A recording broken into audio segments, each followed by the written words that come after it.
નમસ્કાર મિત્રો.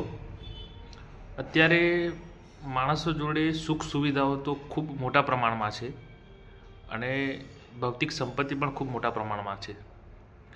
તેમ છતાં માણસના જીવનની અંદર નિરાશાએ ઘર કરી દીધું છે. નિરાશા એના જીવનમાં વ્યાપી ગઈ છે. હર હંમેશ એ નવું જ મેળવવા માટે પ્રયત્ન કરે છે અને ફરિયાદો જ કરે છે. આના પાછળનું કારણ શું? તો આના પાછળનું કારણ એક જ છે કે આપણે બધાએ પ્રકૃતિ સાથે નાતો તોડી દીધો છે.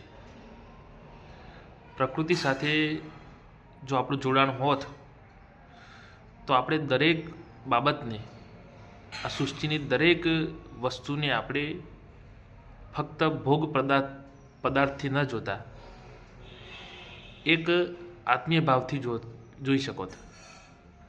અને આપણા જીવનની અંદર જે નૈરાશ્ય આવતું હતું એની જગ્યાએ આનંદ ઊભો થાય.